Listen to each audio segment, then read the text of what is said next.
ഞെട്ടിക്കുന്ന സംഭവങ്ങളാണ് നമ്മൾ നിരവധി കണ്ടുകൊണ്ടിരിക്കുന്നത്. മനുഷ്യൻ നീചമായിക്കൊണ്ടിരിക്കുന്ന ഈ ഒരു കാലഘട്ടത്തിലൂടെയാണോ എന്നൊരു സംശയം നമുക്ക് തോന്നുന്നുണ്ട്. VMTV ന്യൂസിന്റെ ക്രൈം ഫയലിലേക്ക് മാന്യ പ്രേക്ഷകർക്ക് സ്വാഗതം.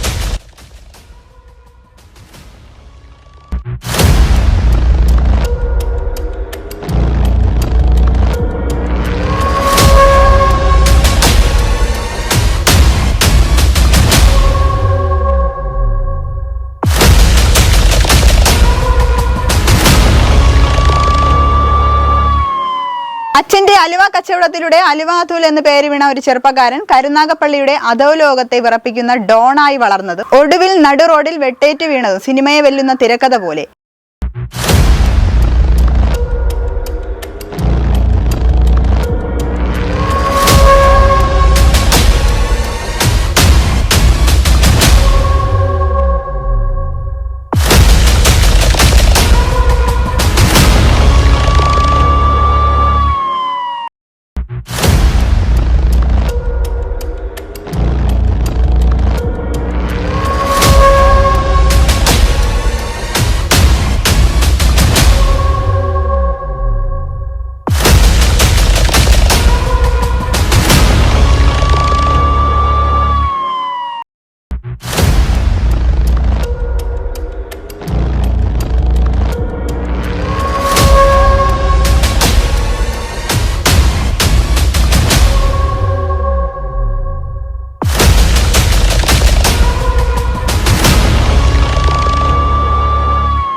നാട്ടുകാർ നോക്കി നിൽക്കെ പുതിയ കാവിലെ പെട്രോൾ പമ്പിന് മുന്നിൽ CCTV ക്യാമറകൾക്ക് സാക്ഷിയാക്കി അലുവ അതുലിനെ എതിർ സംഘം വെട്ടിത്തീർത്തത് മാസങ്ങൾ നീണ്ട കൃത്യമായ ആസൂത്രണത്തിനൊടുവിലാണ്. വർഷങ്ങൾക്ക് മുമ്പ് ജിം സന്തോഷിന്റെ കൂട്ടുകാരൻ അസീമിനെ പങ്കജ് എന്നയാൾ മർദ്ദിച്ചതോടെയാണ് ഈ ഗുണ്ടാപ്പകയുടെ തുടക്കം.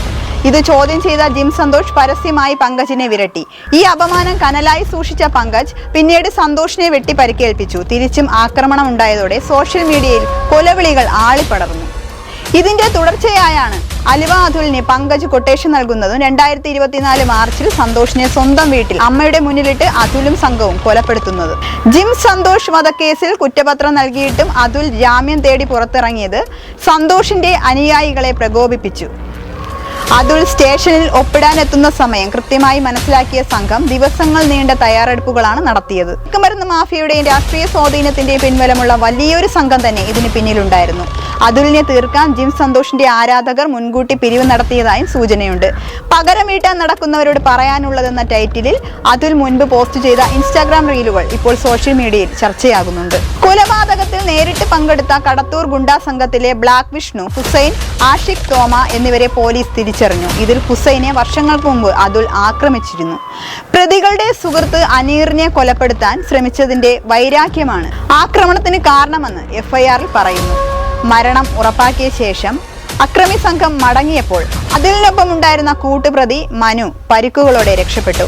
കരുനാഗപ്പള്ളിയിലെ ഈ ഗുണ്ടാ വിളയാട്ടം പോലീസിന് വലിയ നാണക്കേടായിരിക്കുകയാണ്.